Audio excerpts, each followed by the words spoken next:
राधे राधे दोस्तों, हमारे चैनल में आप सभी का स्वागत है। दोस्तों, आज हम जानेंगे वैशाख अमावस्या की कथा। चलिए दोस्तों, कथा शुरू करते हैं। आप सभी जानते हैं कि वैशाख मास में पड़ने वाली अमावस्या को वैशाख अमावस्या कहते हैं। वैशाख अमावस्या को हिंदू वर्ष का दूसरा महीना कहा जाता है।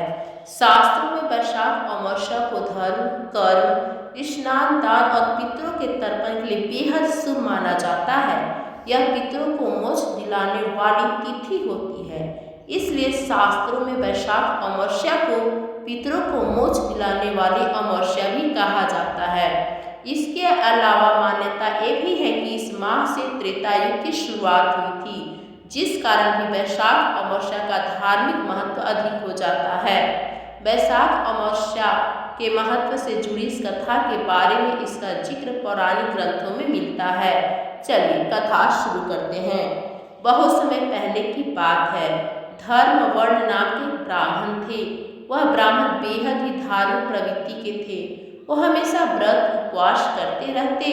वह ऋषि मुनियों का आदर करते और उनसे ज्ञान ग्रहण करते। एक बार उन्होंने किसी महात्मा के मुख से सुना कि कलयुग में भगवान विष्णु के नाम के स्मरण से ज़्यादा पुण्य किसी भी कार्य में नहीं है।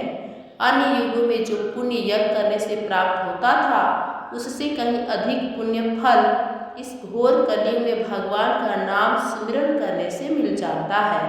धर्म वर्ण ने इस बात को आत्मसात कर लिया और सांसारिक जीवन छोड़कर संन्यास लेकर भ्रमण करने लगे। एक दिन घूमते घूमते वह प्रेत लोक जा पहुँचे। वहाँ उन्होंने देखा कि उनके पितर बहुत कष्ट में हैं। पितरों ने ब्राह्मणों को बताया कि उनकी ऐसी हालत तुम्हारे संन्यास के कारण हुई है, क्योंकि अब उनके लिए पिंडदान करने वाला कोई शेष नहीं है।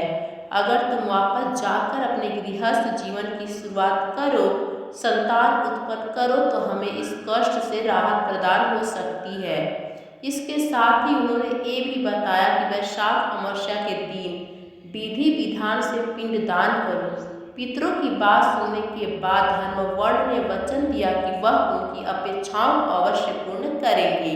इसके बाद धर्मवर्ण ने अपना सन्यासी जीवन छोड़ दिया और पुनः संसारिक जीवन को अपना लिया और फिर वैशाख अमावस्या की तिथि को विधि विधान से पिंडदान किया और अपने पितरों को मुक्ति दिलाई।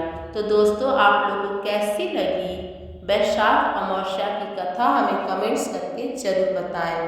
धन्यवाद दोस्तों।